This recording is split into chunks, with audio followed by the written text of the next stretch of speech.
One day, for those listening, if I include this somewhere in something, maybe this will be the cold open. But we had that kind of podcast cover art kind of poll survey. We did, yes. And we had one, and I actually was really proud of the one that I created. I love the one that we have on right now with Rosie the River up front. But there was one that I created, and I'll post it on our website for those listening so they can go check it out. But it was an old British World War II propaganda poster. And it's kind of this like good looking woman sitting in like a tight fitting dress, sitting on this like lounger chair. It's like lounging very seductively with a naval officer. Like three officers around her. There's three officers around her. But the one you see the naval guy right in front. But yeah, the one you see, because you can see the stripes on his collar. And I think it says like above, it says keep mum, she's not so dumb. Yeah. Basically saying like, hey, don't talk about your military actions in front of this person. She might actually be a spy. Don't try to impress her with all the stuff you know. Right. But it's like very seductive looking. And I recolored it and I edited out the one, and I edited out like the cigarette and the drinking glass. It actually got the most votes out of all of them. But I was like, I really like it. I was really proud of it. But I don't think it was a good fit. I don't think it was a good fit for this particular podcast. But if we ever did like a Talk with History After Dark, that would be a fun one. It's like something that you would not listen to with your kids in the car. Topics that are a little bit not safe for, children. It's more adult. More adult. More dark adult, Anyways, totally aside. So if you're listening and you're interested in Talk with History After Dark, let us know. You can find our email in the podcast show notes.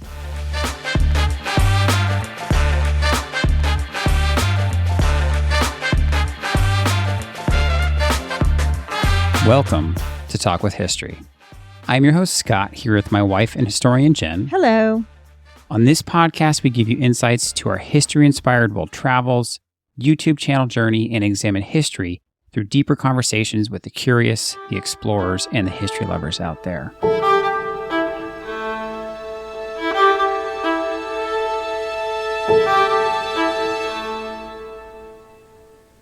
Now today, we embark on a journey to Wyoming, where the Oregon Trail pioneers of the 1800s left lasting marks on the landscape.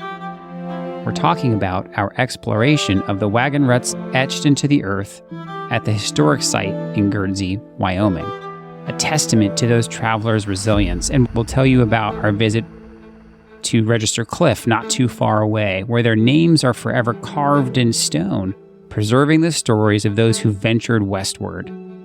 So stick around and join us as we bridge the gap between past and present, rediscovering the spirit of these brave pioneers.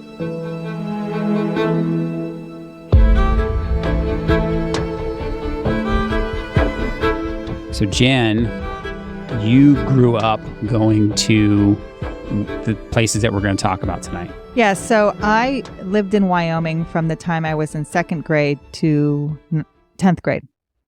Cheyenne is very close to this area, about an hour away from this area. And so for field trips, we would go, you would learn different parts of the Oregon Trail. And as you got older, you would learn more. And so we would go to these wagon wheel ruts. We'd go to Register Cliff. We'd go to Fort Laramie just to bring the story more to life. Sure. And I just remember being there with my class and standing in between the ruts and taking pictures, and it just looked almost the same even now. But it was just such a neat part of America and a neat part of American history, and to have really grown up with it. So we talk about this usually when we interview people on Talk with History. We'll ask them what local history they know, what local history they learned, and where you grow up really impacts how you learn history. Oh, 100%. So me growing up, my youngest years in Central California near Monterey, I grew up going to a world-class aquarium. Yeah. Because that's what aquariums do. They have kids come do their field trips. And so I remember, just like you, as a kid, going to the Monterey Bay Aquarium, which is world-renowned, and petting stingrays and doing all the stuff that kids do with these things. And I never did that, right? And you also knew a lot about the missions. Yeah, the missions and the Native Americans. Which I never learned and about all the missions. stuff, that kind of Spanish history that kind of came, right, all throughout California. Yeah, so you are influenced by what is available to you. And that's what, Walk with History really emphasizes, like what history is in your backyard. Yeah. What history is available to you as an easy road trip. And so for me growing up, this was one of those easy road trips. This is the history I knew. So it was very important for me when we took our kids out on this Western trip that we go to these little off-road places. And so this is very much a part of the Oregon Trail. Right. In our last episode, we talked about Devil's Tower, Mm-hmm. and this isn't too far away. No, it's on the same side of Wyoming. Same side of Wyoming. So it's, it's maybe a couple hours. Yeah. And so will you tell us we didn't really talk about the Oregon Trail for Devil's Tower. So what's kind of the snapshot, like what prompted everybody to kind of start heading out west?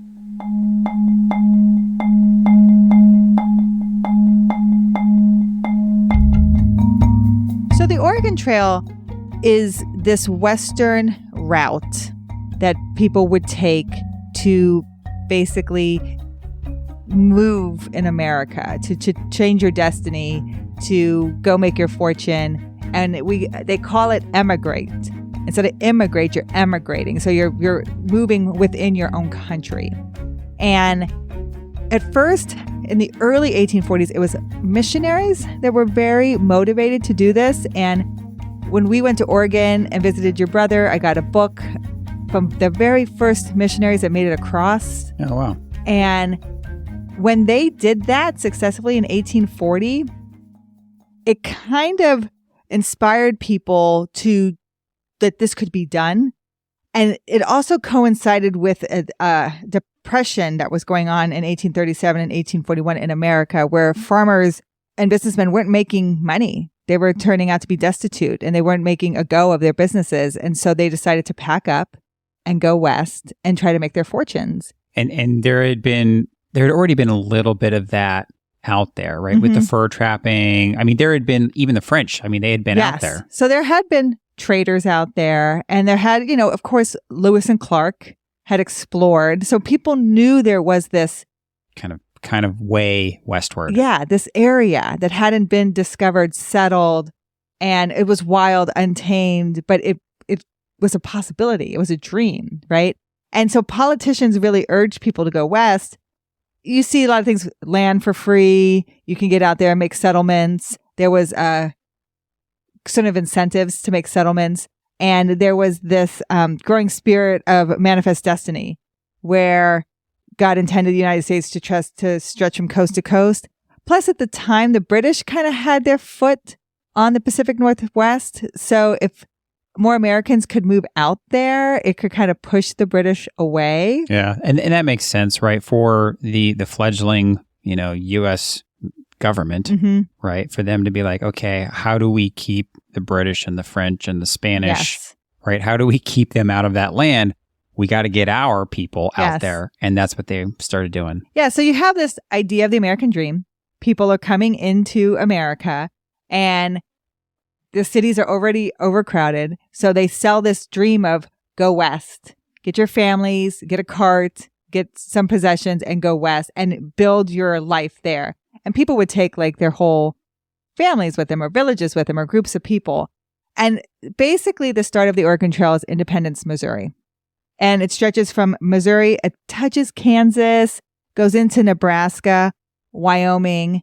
And then from Wyoming is where it's going to kind of veer off. If you're going to go the Mormon Trail towards Utah, you're going to go the California Trail towards California, or you're going to hit Idaho through Oregon. And now, does all three of those, because really, I think one of the things we talked about in our Fort Laramie video was that Fort Laramie was like the last real big stop before you hit the mountains. Yes. Like that was kind of the last stop. And then once you start going west past Fort Laramie, you had to commit to get past those mountains. Yes. And this is where all the trails intervene.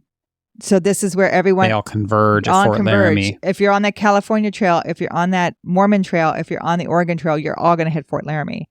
And what's interesting about the Guernsey Ruts and Rivers to Cliff is it's the first basically camp after Fort Laramie. It's the 1-day travel first camp. So most people who leave Fort Laramie, their first overnight stay will be Register Cliff. One of the things that I read about, and I kind of put it in like a little pop-up video type thing on the video, was that the reason that the ruts, these Guernsey ruts, were so well defined is the way, one, everybody was converging at Fort Laramie, and two, after Fort Laramie, the way the landscape was is everybody passed by this particular spot. Everyone, so, yes. like, you know, even in the video, we said 300 to 500,000 traveled the Oregon Trail.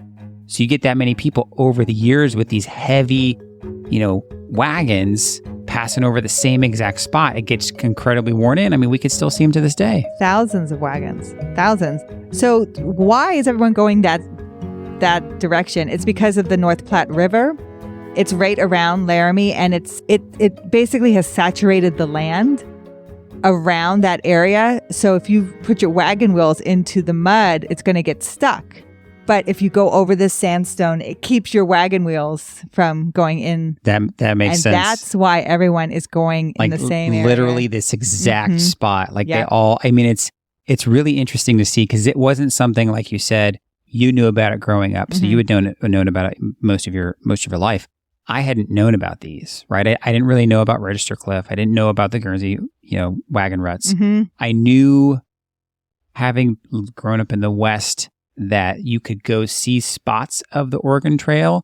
That was about all I knew. Yeah, and these wagon ruts, they also call it Deep Rut Hill, are, they say, the best example of Oregon Trail wagon ruts because of erosion through the years, or there's been people who have built up where the Oregon Trail actually was, and there's been change.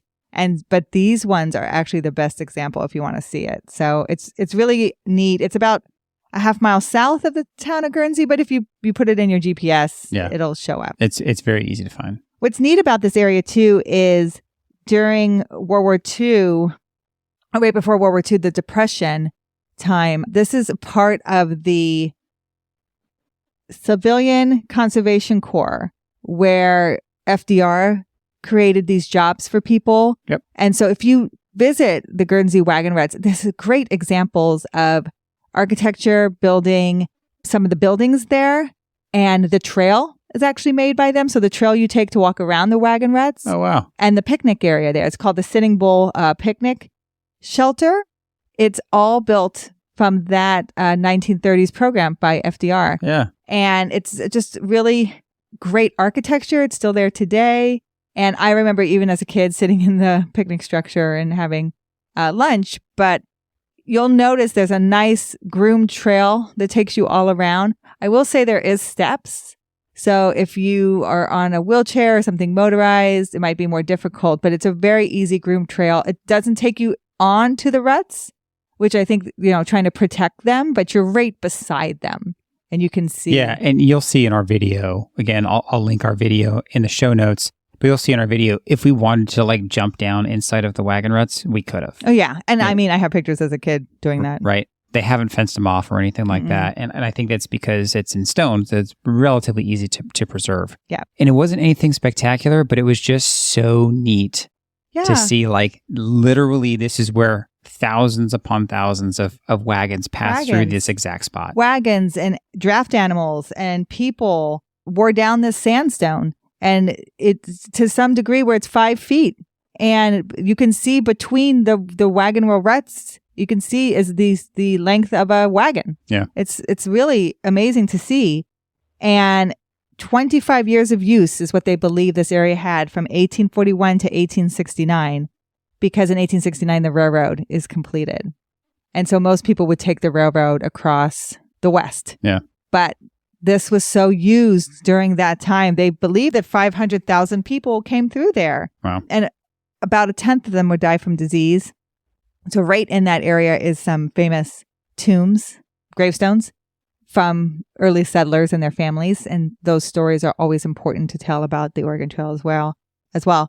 But so when people were making this trek, it would usually take about 5 months. And like you said, you want to make sure you're hitting Laramie pretty early. I imagine that's where a lot of people would restock and rest up and then be like, okay, guys, Hit it by May, it's the mountain push. Because you don't want to be crossing the mountains anywhere near the winter. Yeah. So that was really neat. It was first recorded, someone passing the ruts, like someone wrote about it in 1812. Oh, wow. So that's how long they've been around. And then it became a national historic landmark in 1966. Now, not too far away from there. Oh, I want to say one more thing. Oh, yes. Brigham Young went through there. Really? He had to have, because he settled Salt Lake City in 1847, in July of 1847. Yeah. So he passed through there probably June of 1847. Wow. Yep. That's just a little that's pretty wild. historic tidbits. It really is. It's one of those things that until you get there and see it, like kind of hearing about it and even seeing it in a video, you're like, oh, that's cool. But once you get there and you've traveled through that part of Wyoming, which is just huge and just feels big because there's nothing out there. Yep. You're just driving through plains and it's windy, and all of a sudden then you hit Fort Laramie and there's this little protection. Mm-hmm. And then you get over to these wagon ruts and you're like, oh my gosh, like people were traveling across this vast expanse of countryside in covered wagons and all this stuff. And nothing else.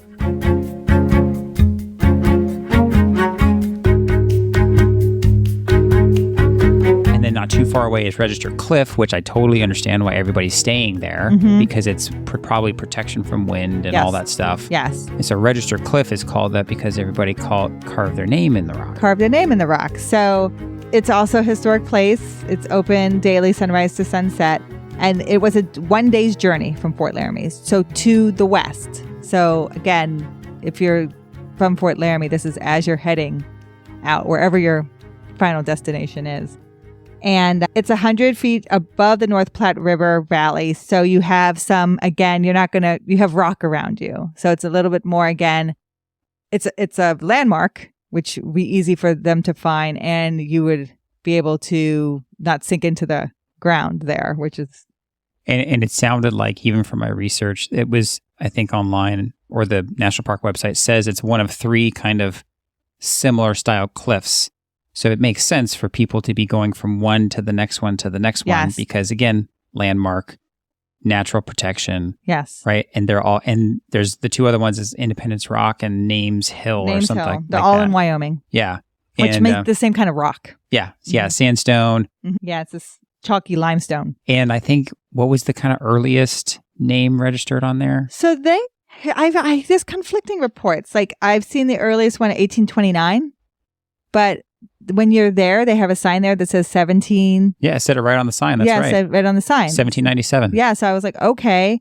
Now, what is very interesting is what I really love about this is they've been able to trace some of the names.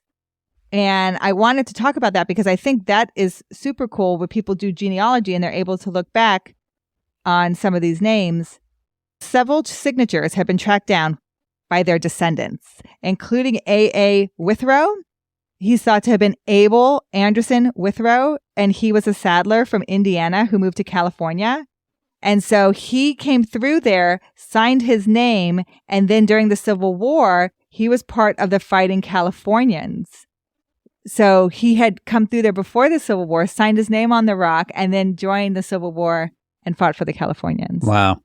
And then one of the most poignant signatures, they say, belongs to Alva Hunt Unthank. Yes. What was that? So he's a 19-year-old boy. He's heading for California. Again, he's part of that gold rush.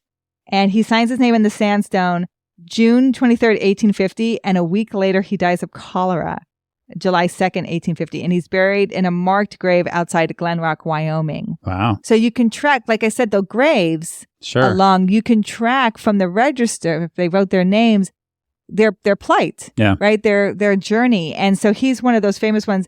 So what also happened with him is his cousin will come and sign the rock beneath his name in 1869. And then his cousin's son was signed underneath that name. So all with the same name. Unthank, Oliver in 1931. Ah, So they're all on the That's the kind of Register Cliff. cool. So that's kind of cool. There were some neat ones to see on there, like the one that we showed, and I think you called it out in the video, was like someone, it must have been someone with like postal service. It Yes. said U.S. Post. That's a famous It's like one. 1850, something like that. That's a famous one to take a picture of. That's a pretty famous one. So we showed that one on there because it's very clear to see, Mhm. right? And it was neat to see it. It's very neat. What I love about Register Cliff, again, another place I visited as a kid, they try to protect some of the older names with a fence because what has happened is through the years, more modern people want to add their names to the cliff. There's a bunch of stuff from like the 60s, the 70s, the 80s. Yes, and it's been written over the older names. So they're trying to protect some of those older names. And they also think there's some pictographs inside the cave from American Indians, and they're trying to also protect those things as well. So it's one of those things that you want to make sure you're trying to preserve the history, but it also is a living landmark. Right beside Register Cliff is a little graveyard, and there are some immigrant graves there. They're not sure whose graves they are. Oh, wow. But again, one day out of Laramie, Fort Laramie, and like I said, a tenth of the people are going to die of disease along the way.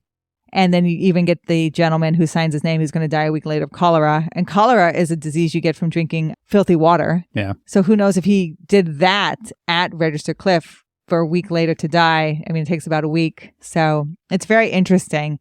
But Guernsey was the name of the cattleman in the area in 1890. Oh, okay. He owned a bunch of that land, and he donated that land to the state, to the federal government, to make them landmarks. And that's why it's named after him. So that's where Guernsey comes from. Yeah, that's pretty cool. It was the Register Cliff one. I wasn't quite sure what to expect. Mm-hmm. It was pretty much kind of what I expected it to be. But the one thing that I didn't know how I'd feel about it was just seeing the old dates on there. Yeah. Right. And seeing the names and seeing the old dates on there. And again, I think it sounds like the National Park Service tried to verify some of them because I'm sure there's some on there that they couldn't verify. You know, some from like the early 1800s, even though they said they tentatively verified that one from 1797. Mm-hmm. But you never know because someone from 1950 could have signed it for 1820. So that's why they tried to verify through genealogy. But you do get fur traders out there that early. Yep. So that's why it's plausible. Yeah, and that's, I think, the 1829 one was actually like a fur trader. Yes. He marked it on July 14th, which is like a significant... Bastille Day. It was Bastille Day. And he's French. Yeah. He's a French fur trader. And that's kind of how Fort Laramie starts, too. If you watch our video on Fort Laramie, it starts as a fur trading fort. And so it's just neat to... What's neat about these two things is you're seeing the journey that is building America. And you're understanding a piece of the story of what these people endured to make dreams come true, to make a life, to make a change, to see, this American dream. And, we talk about the American dream and what it is and what it means, but it's so different for each American. And really, I think it's just trying to make a life for yourself and your family, to be free and to have something to live off of and to have comfort and to be, to be stable. And so I really love seeing these are real landmarks you can go to and be in the space of, which we talk about a lot, of history makers and the bravery it took to make that trek as a family, as you lose people along the way and you keep going. And it's just amazing to be out there and to be in the presence of it. Yeah. Yeah. It was a blast. It's an easy visit. Very family friendly. You can just drive right up to these spots, easy to find in Google Maps, definitely worth it if you're doing the kind of the whole Western road trip.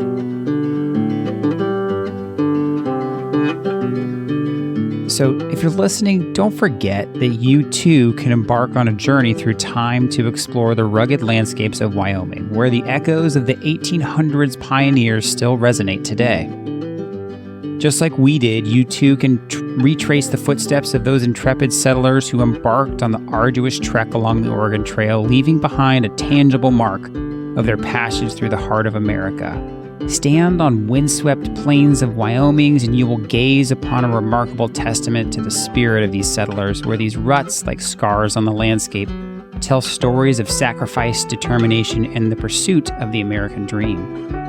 Your journey won't stop there because you can also see the awe-inspiring Register Cliff that we just talked about, where the pioneers in their pursuit of hope etched their names into the stone walls. These inscriptions serve as a remarkable historical registry of the individuals and families who passed through their way to the unknown. Each name tells a story, and together they paint a vivid picture of the diverse tapestry of those who dared to traverse this unforgiving terrain. Thank you for listening to the Talk with History podcast, and please reach out to us at our website, talkwithhistory.com. But more importantly, if you know someone else that might enjoy this, share it with them. Shoot them a text and tell them to look us up, because we rely on you, our community, to grow, and we appreciate you all every day. We'll talk to you next time. Thank you. That was beautiful. Thank you.